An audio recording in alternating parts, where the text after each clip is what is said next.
Welcome to the Ultimate Sports Podcast. Today is Wednesday, August 28th, 2019. Today I'm going to recap yesterday's baseball games, look ahead to today's games. Yes, there's one underway. We'll talk about that too. Tennis, we'll go over yesterday's matches, look ahead to today's matches as well. College bowl projections. I forgot to do this on my preseason predictions podcast, so I'm going to do them as the real college football season begins tomorrow, which is week 1. So we'll get the bowl projections in, more miscellaneous college football predictions, and my best bet of the day. All right, baseball. There were 15 games last night. I don't think any of them were rained out as far as I'm concerned. And then we'll look ahead to today's matches. So without further ado, here we go. The Orioles defeat the Nationals 2-0. That's a surprising win for the Orioles, a bad loss for the Nats. Baltimore 44-88, Washington 73-58. Aaron Brooks to win, Patrick Corbin the loss, Michael Givens the save.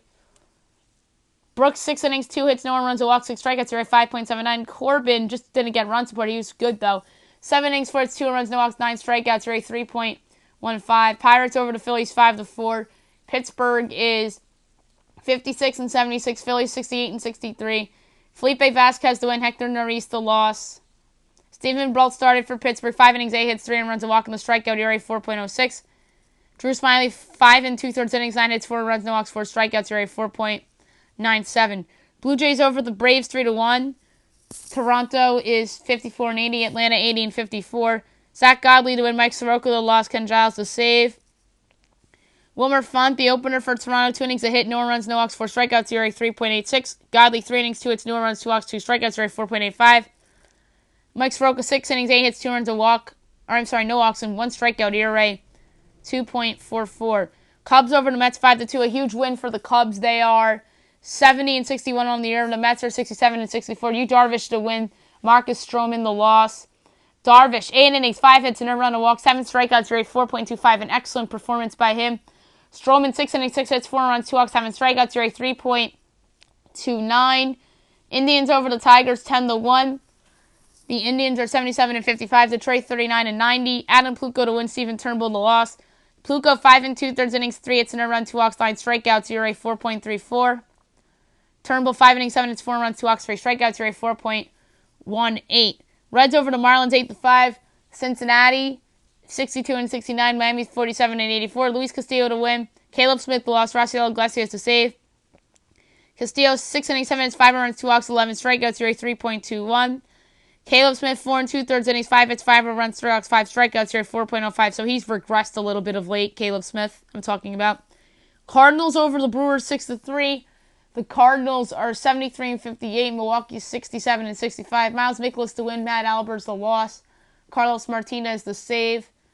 Mikolas 6 innings, 4 hits, and a run, no walks, 10 strikeouts, ERA 4.32. He's pitched better of late.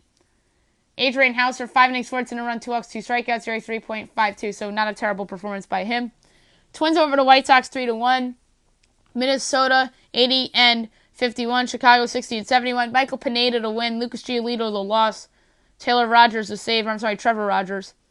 Pineda, 5 innings, 4 hits, and a run, a walk, 8 strikeouts, ERA 4.16. He's been better lately. Lucas Giolito, quality start, 6 innings, 4 hits, 2 runs, 2 walks, 9 strikeouts, ERA 3.2, but his offense just couldn't support him. Astros over the Rays 15-1. The story of this game is that Justin Verlander got ejected. We'll get to that in a minute. Houston 86-47. Tampa Bay 76-57. Justin Verlander to win. Charlie Morton the loss. Verlander gets the win. 5 1/3 innings, 4 hits, no runs, no walks, 4 strikeouts, ERA 2.69. Why was he ejected? Because he was arguing balls and strikes, and he was yelling at the umpires, and which should have been a strike 3 call.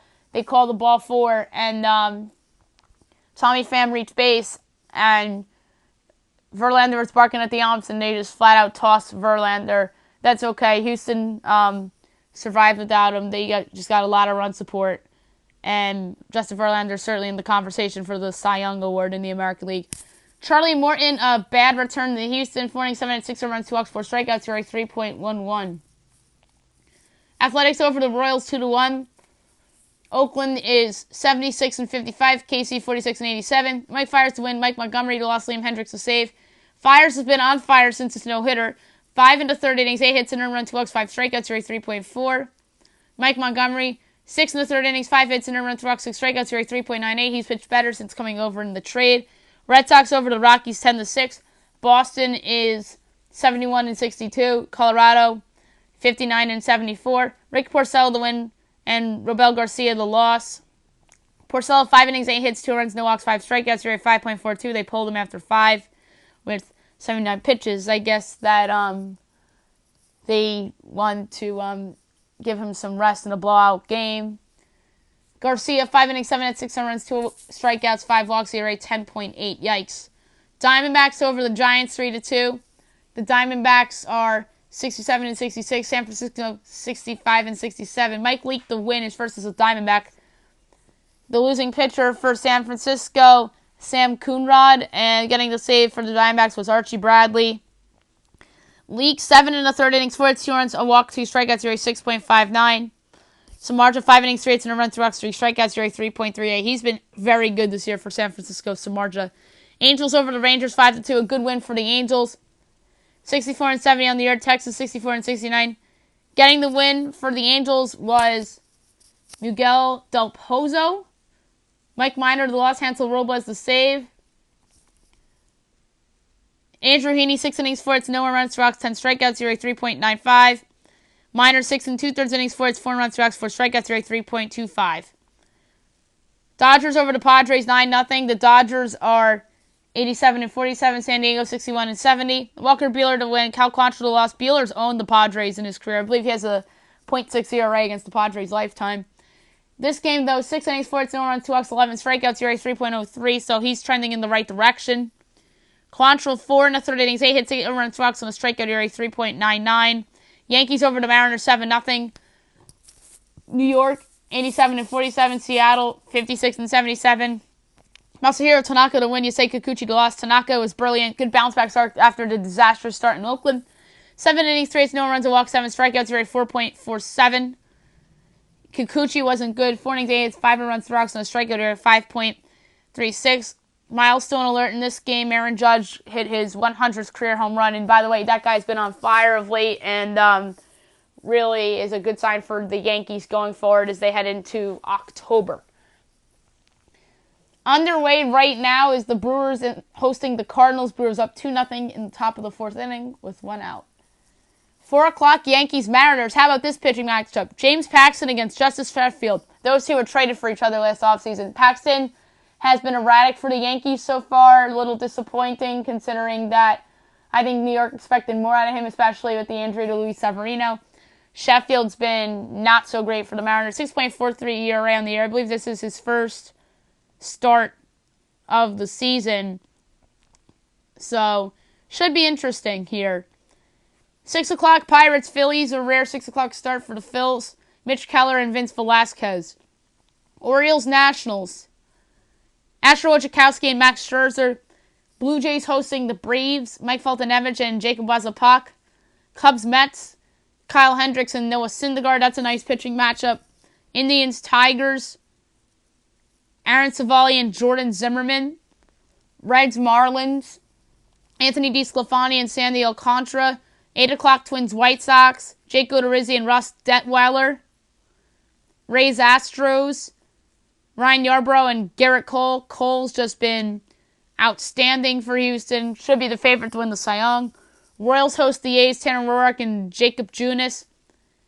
Red Sox, Rockies at 8:40, Eduardo Rodriguez and Peter Lambert. 9 o'clock, Dodgers, Padres. Kenta Maeda against Trey Wingenter. And last but not least, Angels hosting the Rangers. You have Patrick Sandoval going for LA and Emmanuel Clase going for Texas. All right, tennis. We'll start on the men's side of things, go over yesterday's results, and look ahead to what's happened and what's happening today. Pope ran over Delbonis in 3 sets. Berrettini over Gasquet in 4. Simone over Fratangelo in 4. Kukushkin over Batista Agut in 5. That's a big upset there. Sonego over Granollers in 3. Rublev over Sipias in 4. That's another big upset. Bublik over Geraldo in 5. Silic over Klizan in 3. Verdasco over Kamke in 4. Thompson over Sousa in 3. Andujar over Kyle Edmund in 5. Isner over Garcia Lopez in 3. Zverev and Albit. Zverev came out on top in 5. Struff over Rudd in 3. Stebby over Krajnovic in 4. Sangren over Songa in 5. Fabiano over Time in 4. That's another monster upset.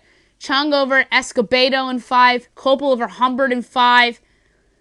Pasupil over Karen Kakdevab in 5. So many upsets on the men's side. That's just utterly incredible there. Kukianis over Ivanchka in 4.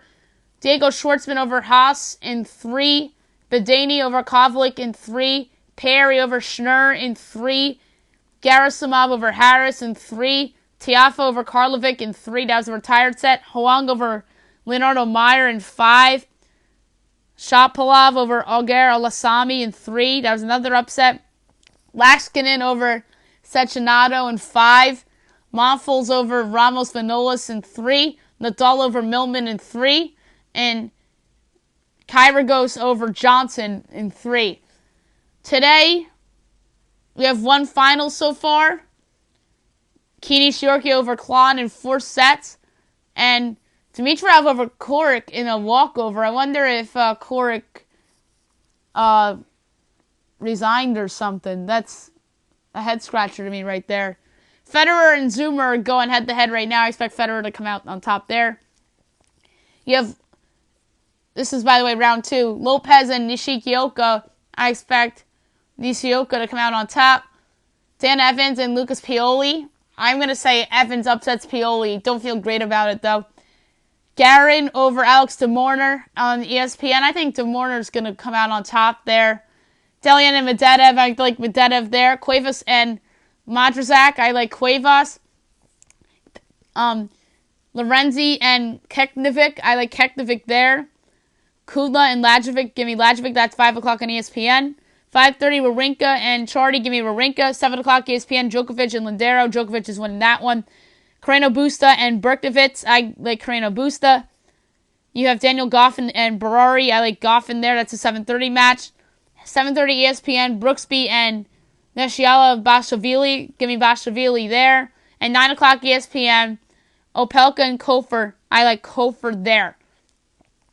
All right, switching over to the women's side. Yesterday's matches. Pekovic over Berznescu in 2. Di Lorenzo over Kudermetova in 2. Benchik over Manella in 2. Ostapenko over Krunic in 2. Gorgeous over Ficklin-Seva in 3. Petra Kvitova over Alatova in 2. Cornet over Pegula in 2. Risk over Magruska in 3. That's an upset. Naomi Osaka over Blinkova in 3. Osaka got pushed a little bit in that one. She's your 1 seed this time around. Lynette over Sharma in 2. My bad. Kiki Bertens over Badosa in 2. Andrescu over Volnitz in 2. Flipkins over Wong in 3. Kanepi over Maria in 3. Danielle Collins over Petra Hercog in 3. Pelvin Konchova over Parmentier in 2. Kontaveit over Sorebes Tormo in 2. Simona Halep over Gibbs in 3. Townsend over Kozlova in 3. Wozniacki over Wang Qiang in 3. Tomljenovic over Boskova in 3. Elise Mertens over Teichmann in 2. Coco Gauff over Potapova in 3. Babos over Carlos Suarez Navarro in 2. That was a retired set. Seresto over Siniakova in 2. On over Kuznetsova in 2. Pliskova over Parry in 2. Bolsova over Strykova in 3. Vekic over Hogenkamp in 2. Sabalenka over Arazenka in 3. Putintseva over Brangle in 2. And Kalinskaya over Solane Stevens in 2. All right. Today, one final. Carolina Pliskova over Bulkvadze in 2. Going on right now, you have Venus Williams against Alina Simvaltinia. I think Simvaltinia is going to come out on top, although I think Venus can give her some problems and push this one a little bit. 3:30, you got Lanovic and Ferro. Give me Ferro. Jabor and Saknovic. Give me Saknovic. Petra Martic and Bogdan. Give me Martic there. That's at 3:45, by the way. Zong and Alexandrova. Give me Zong. Konta and Gasparin. Give me Konta. Madison Keys and Zhu. Give me Keys. 5 o'clock. Yastremka and Peterson. Give me Yastremka. Muchova and Hishi. Give me Hishi. Sakari and Pang. Sakari is the pick. Swiatek and Sevastova. Give me Sevastova. That's at 5:30. 7 o'clock, ESPN, Ashley Barty and Lauren Davis. Give me Ashley Barty there. I think she's on a bit of a revenge tour here after the stunning upset in the previous tournament. 8 o'clock, you have Kennan and Siegman. I like Siegman to pull off the upset here. Why not? And 9:30, ESPN, Serena against McNally. Give me Serena Williams.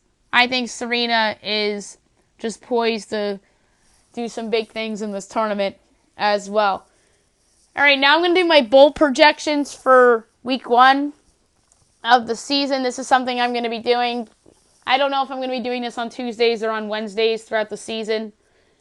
I think for now Wednesdays, but once Maction starts to come into play later on the season, I'll be doing these on Tuesdays. So without further ado, week 1, 2019 college football bowl projections. College football playoff. Fiesta Bowl. Clemson and Ohio State. And that's the 2-3. Peach Bowl. Georgia and Alabama. Georgia's your 1 seed. Bama's your 4 seed. I gave out my predictions on the college football season preview. I said that Bama would beat Clemson in a national title game. By the way, Bama I have as a projected 4 seed because I have them going undefeated in the regular season but losing to Georgia in the SEC title game. And they're going to give Georgia the 1 seed because they're going to have wins over Notre Dame, Alabama, LSU. They're going to have better wins than Alabama, and they're going to have better wins than Clemson, too, because the SEC is better than the ACC, and Georgia playing Notre Dame is very important to me. So I think Georgia's going to be the 1 seed there, assuming Georgia beats Notre Dame and goes undefeated. Rest of the New Year's Six Bowls. Cotton Bowl, Boise State and Washington. Boise State, your group of 5 representative, and Washington as at large. Orange Bowl, I have Florida State and Notre Dame. Notre Dame is in this options list as a choice to put here, although you can make a case for them as the at-large in the Cotton Bowl, which I've seen some projections have, but I like Notre Dame's fit in the Orange Bowl better because it's their option. And then Florida State is my ACC representative here. Rose Bowl, Utah, Wisconsin. I have Utah winning the Pac-12, and I have Wisconsin as your Big Ten runners-up with Ohio State in the playoff, and I have Wisconsin over Michigan in my final rankings on how I think the final rankings will play out because Wisconsin, I think, will beat Michigan head-to-head. Sugar Bowl, 8:45 ESPN on January 1st.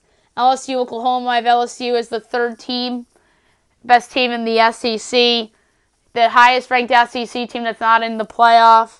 And then Oklahoma is your highest-ranked Big 12 team. So there you go. And by the way, I have Oklahoma winning the Big 12. Other bowl games, the Bahamas Bowl on December 20th, UAB in Northern Illinois. UAB is the representative from the Conference USA. That's their 6th spot. And in Northern Illinois, MAC spot number 4. Frisco Bowl, December 20th, Cincinnati and Army. Army's normally like their pencil-in team there because that's their option, unless you can make a case for them for the Armed Forces Bowl, which I think would be more appropriate for them. But I have them here penciled in as the representative in the Frisco Bowl, and then the Frisco Bowl takes the 7th AAC team, and I project that to be the Cincinnati Bearcats. The New Mexico Bowl, December 21st, North Texas and Utah State. I have North Texas as the 5th team out of the CUSA. That's the projection for the New Mexico Bowl. And then they take the Mountain West's 3rd team. And in my projections, it's Utah State because I have Boise State representing the group of 5 in the New Year's Six. Or else it probably would have been Fresno if I had, say, UCF in a New Year's Six rather than Boise. I tend to pick Boise State to make the New Year's Six every year in terms of my group of 5 team. I know one year I had Houston, but that was the year that they still had Tom Herman. But Boise State's always like my favorite group of 5 team to put in there in the preseason every single year. So I like their coach and they do a good job recruiting. And plus, it's a good school. So good for Boise State. But yeah, Utah State I have representing the Mountain West Conference in the New Mexico Bowl. Cure Bowl is AAC and Sun Belt. East Carolina, that's the 4th-ranked AAC team. And then the 4th team in the Sun Belt, Louisiana. Boca Raton on December 21st, South Florida and Ohio as the MAC school number 1 team. And the AAC team that's number is with that bowl is the 6th team out of that conference. Next up on the list, I have the Camellia Bowl, December 21st. I have Buffalo from the MAC. Buffalo is the 3rd-ranked MAC school I have. And then Arkansas State out of the Sun Belt, which would be the Sun Belt's 2nd team. Next up, the Las Vegas Bowl, San Diego State and Wazoo. San Diego State I have as the number 1 Mountain West school to not be in the New Year's Six Bowl, or else this would have been Boise State, obviously. I just explained that situation. And then Wazoo I have as the 5th school from the Pac-12. Or I'm sorry, the 6th school. That's my bad. So the Vegas takes the 6th Pac-12 team, and that's obviously I have projected as Wazoo. The New Orleans Bowl, December 21st, I have Florida Atlantic and Appalachian State, FAU, the number 1 CUSA team, and then Appalachian State, the number 1 Sun Belt team. December 23rd, the Gasparilla Bowl, Memphis and Marshall. Memphis I have as the AAC 3 team, Marshall the CUSA 3 team. The Hawaii Bowl, BYU, which is their penciled in bowl, and Nevada, who is the Mountain West 5th team in my projections. Independence Bowl on December 26th, Southern Miss and Duke. Independence Bowl is supposed to have a SEC representative, but I don't have any SEC teams making a bowl, so I have Southern Miss as the replacement there, and Duke, obviously, is the ACC number 9 team. Quick Lane Bowl, Wake Forest and Iowa. Wake Forest I have as the ACC 8, and Iowa I have as the Big Ten 7th team. Military Bowl, Navy, that's appropriate, and Syracuse, it just so happens that the AAC 5th team gets a Military Bowl, and I have that being Navy this year. And then Syracuse, I have this, the ACC 7th team. I think Syracuse is expecting more than the Military Bowl. I just don't think that the tiebreakers will break Syracuse's way this year in terms of bowls. Pinstripe Bowl, NC State and Northwestern. NC State I have as the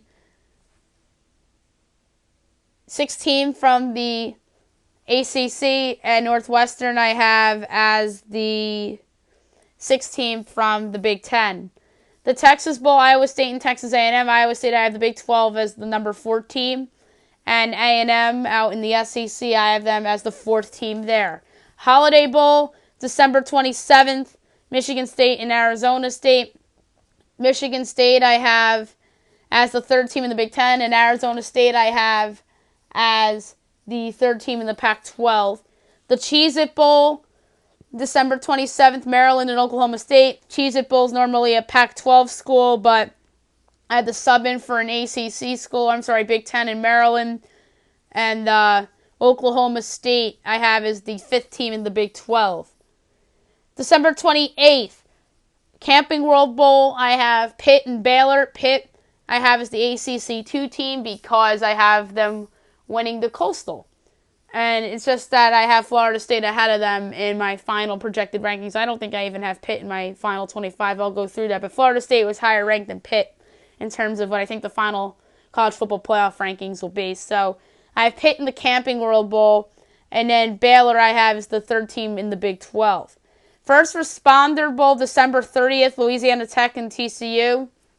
TCU is the 6th team in the Big 12. Louisiana Tech, Conference USA number 2. Music City Bowl, Virginia and Tennessee. Virginia I have as the ACC 4th team, and Tennessee I have as the SEC's 7th team. Redbox Bowl, Purdue and USC. I have Purdue as the 8th team in the Big 10 and USC as the 5th team in the Pac-12.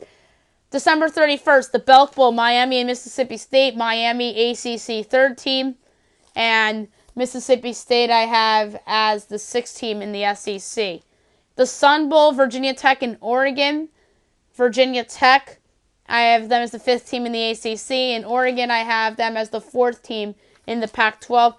Liberty Bowl, also on December 31st, Houston and West Virginia. Houston I have as the fill-in team because that's supposed to be an SEC team, but that's filled up in terms of teams getting New Year's Sixes and stuff. I've LSU in a New Year's Six, and then obviously the 2 Alabama, Georgia making the playoff, and then some of the lesser teams like Ole Miss and Arkansas is not making bowl games, so obviously a fill-in, and I chose Houston because normally the AAC winner gets the Liberty Bowl, and I have that being Houston, and West Virginia is the Big 12 7th team. And the irony about this is that Dana Holgorsen left West Virginia for Houston, so that'd be a fascinating reunion there in a bowl game, huh? So that was a coincidence. Also on December 31st, the Arizona Bowl, Wyoming and Georgia Southern. Wyoming I have as the Mountain West's 4th team, or this could be substituted as an AAC if the Mountain West doesn't get that many in. And then Georgia Southern as the Sun Belt's 5th team. The Alamo Bowl, I have Texas and Stanford. Texas, the 4th team out of the Big 12. Or I'm sorry, the 2nd team out of the Big 12. I looked at Texas reading Texas Bowl, but Texas Longhorns as the 2nd team out of the Big 12, and then Stanford as the 2nd team out of the Pac-12 because obviously I chose Washington as an at-large for New Year's Six. Citrus Bowl on New Year's Day, Michigan and Florida. These 2 teams hook up in bowl games every year, it feels like. Michigan I have as the 2nd team in the Big 10, and Florida I have as the 2nd team in the SEC. Outback Bowl on New Year's Day, Minnesota and Kentucky. Minnesota is the 4th team in the Big 10. Kentucky as the 3rd team in the SEC. Birmingham Bowl, Boston College and UCF. Boston College is a substitute team, supposed to be an SEC school, but like I said, I explained it before. SEC, either losing teams or teams in the college football playoff. And so I chose Boston College to represent the ACC in the Birmingham Bowl, the substitute for the SEC, and then UCF, who I have as the 2nd team in the AAC. The Gator Bowl, January 2nd. Birmingham's January 2nd, by the way, as well. Gator Bowl, January 2nd, Nebraska and Auburn. Nebraska I have as the 5th team in the Big 10, or I could substitute that with the ACC if necessary. And Auburn I have as the 5th team in the SEC. Famous Idaho Potato Bowl on January 3rd, Western Michigan and Fresno State. Western Michigan I have as the 6th team in the MAC, and Fresno I have as the 2nd team in the Mountain West. The Armed Forces Bowl on January 4th, Penn State and New Mexico. Penn State I have as the 9th team in the Big 10, and New Mexico I have as the 6th team in the Mountain West. The Mobile, Alabama Bowl, last but not least, Toledo and Troy. I have Troy as the 3rd team in the Sun Belt, and Toledo as the 2nd team in the MAC. All right, quickly, I'm going to do some more miscellaneous college football predictions. I'm going to do one per conference that I haven't done yet, and then I'm going to predict where College Game Day is going to be every week. So, AAC bowl prediction, I'm going to say that Navy bounces back after a dismal season last year and makes a bowl game and comes darn close to beating Army to end their mini losing streak against Army. ACC bowl prediction, I think that Syracuse will come darn close to upsetting Clemson in week 3 of the college football season, but falls short. The Big 10, my bold prediction there is that you'll be hearing rumors about Jim Harbaugh wanting to leave Michigan, but ultimately he stays in Ann Arbor. Big 12, Matt Campbell, you'll hear his name all season long linked to other jobs. I said on the other day show that I have him going to USC. So you'll be hearing his name thrown out in rumors for other jobs all year long, just like Todd Herman a few years ago when he was at Houston. He was rumored for LSU, he's rumored for Texas, and ultimately he went to Texas. So you'll be hearing him linked to USC among other big brand school coaching jobs that become open throughout the season. Conference USA, I'm going to say that the Old Dominion Monarchs will regress and they won't make a bowl game. There's people that think that Old Dominion can surprise. I'm not one of those people. Independence, I'm going to say that Notre Dame, despite 3 losses, makes a New Year's Six Bowl. I have them in the Orange Bowl. The MAC bold prediction there is that Buffalo, the team that was so good in that conference a year ago, will win less than 8 games. I have them winning 7 games this year. Mountain West Bowl prediction. They'll have multiple teams ranked in the college football playoff rankings. I obviously have Boise State in there. I think that there's a chance Fresno and San Diego State can be in there, and even Utah State if things break right for them. So I think there's a chance that they have multiple teams ranked in the college football playoff rankings throughout the season. Pac-12. Chip Kelly and the UCLA Bruins do not make a bowl game. I really feel good about that one. I think they're being a little overhyped because it's Chip Kelly. And I'm not convinced that they're going to win week 1 against Cincinnati. SEC. I'm going to say that there will be an unexpected coaching change in this conference, whether that's Missouri, even though they have all the Scanchins and whatnot, and Kelly Bryant. I wouldn't be surprised if they made a change. Maybe Vanderbilt with Derek Mason, although I think that is a possible coaching change there. I think you'll see an unexpected coaching change in that conference, the one that nobody talks about. And it's like, whoa, when did that happen? You see that all the time. It was similar to Dana Holgorsen last year at West Virginia. Nobody thought he'd leave there to go to Houston. There's been other examples of this in the past. So I think in the SEC you'll see it. I'm not sure who it's going to be. I'll tell you what, though. It won't be Nick Saban. It won't be Kirby Smart. Maybe it'll be Dan Mullen. Maybe it'll be Joe Musgrove. It won't be Jimbo Fisher either. He's got that program, I think, on the right track. So it's going to be somebody like a Dan Mullen, maybe Joe Moorhead, maybe even Chad Morris if Arkansas overachieves a little bit. Maybe he could bounce again. But I think somebody unexpected bounces to another job or unexpectedly gets fired. I don't know how that's going to work out. But like I said, we see that every year in college football. And in the Sun Belt, my bold prediction is that Louisiana Monroe finishes with 6 or more wins, but doesn't make a bowl game because there are many teams that I have finishing with 6 or more wins, and they are unfortunately be left out of the bowls. So I'm going to say that UL Monroe wins 6 games but does not make a bowl game. College Game Day's the best show in the fall in terms of a pregame show leading up to something. I'm a big fan of that show, and I'm going to predict where they'll be located this year. We know week 1 they're going to be in Fort Worth for Oregon and Auburn.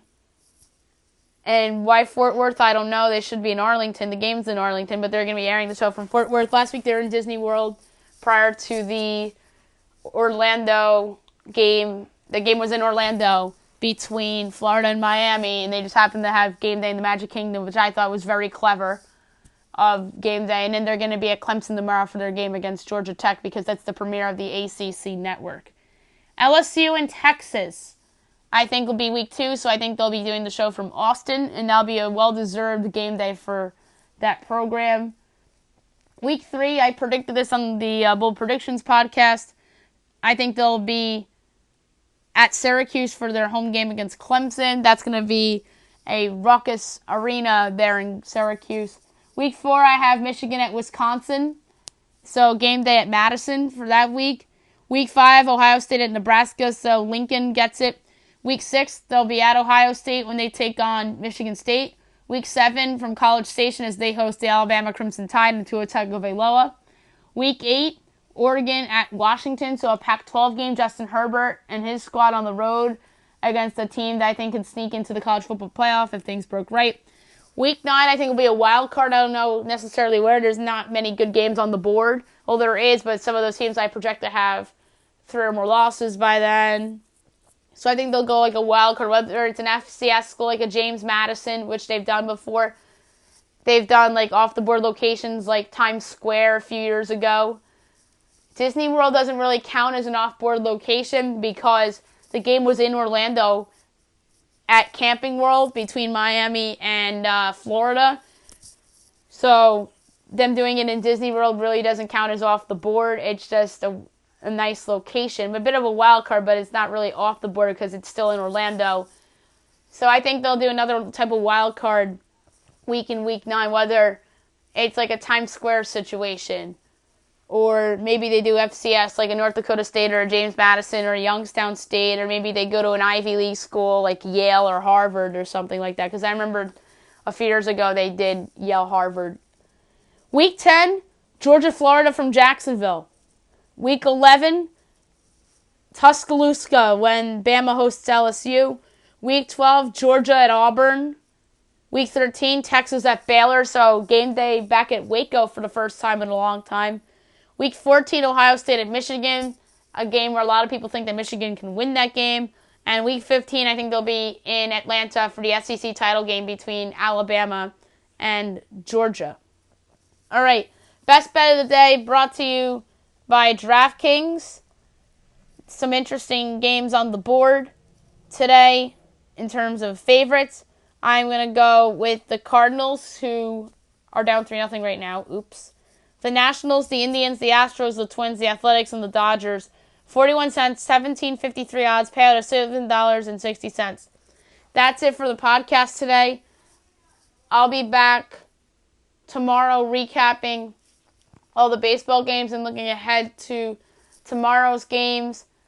I'm going to have Steven Lieberman on in about an hour as we're going to go through some football predictions and talk about the season and stuff. And I'm going to have Jeff Burns on later on as well. So that's something to look forward to. College football tomorrow, so obviously give out my Thursday night Week 1 picks, as well as previewing a very special surprise that I'm planning on doing for Thursday night. You'll learn more about that on tomorrow's podcast. Hope you guys have a great day, everybody.